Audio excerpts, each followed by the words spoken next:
खूप काही बोलायचं आहे. मे बी तुम्ही लोक बोर व्हाल, पण मी बोलणार आहे. हा टूर प्लॅन केला माझ्या हस्बंडनी आणि हा आमचा सगळ्यात पहिला टूर आहे जो ग्रुप प्लॅन केला. आतापर्यंत कुठलाही टूर आम्ही सोबत नाही केलाय, जसं हा पहिला टूर आहे. आणि विचार होता की बसनी जायचं म्हणजे किती टीडियस असेल, हेक्टिक असेल. बट आम्ही तिथे उतरलो, 3 हात नाका आणि गाडी बघितली दुरून, बेस बजेट म्हणलं चला गाडी तरी चांगली आहे ऍटलिस्ट. ते झाल्यानंतर आता आतमध्ये आली गाडी न्यू आणि व्यवस्थित एकदम. आणि ड्रायव्हर काकाला स्पेशली थँक्यू. काहीच म्हणजे धक्का जाणवलं नाही आणि 3 दिवस रोज सकाळी 3:30 वाजता उठणं सुरू आहे, पण ते हेक्टिक असं जाणवलं नाहीये. आणि सगळ्यात महत्वाचं म्हणजे वेकअप कॉल यांचा, त्यांच्याशिवाय कोणी उठलं नसेल मे बी. बरोबर की नाही, वेकअप कॉल.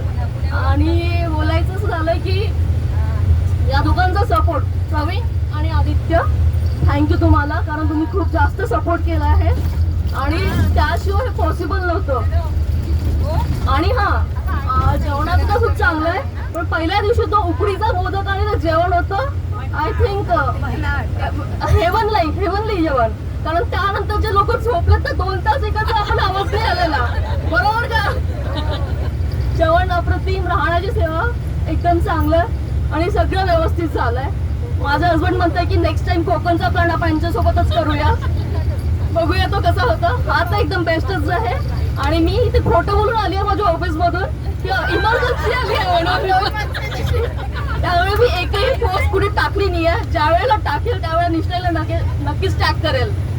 आणि थँक्यू तुम्हाला, थँक्यू व्हेरी मच. आणि हा सगळ्यांचं जे पार्टिसिपेशन होतं, सगळ्यांशी जे झालेलं इथे बॉन्डिंग, ते आय थिंक सगळेच कुठे ना कुठेतरी लक्षात येईल किंवा हे होतं हे असं झालेलं. आणि खूप साऱ्या आठवणी आपण सोबत घेऊन चाललोय. तर थँक्स टू दीक्षिताई आणि थँक्यू एव्हरीवन.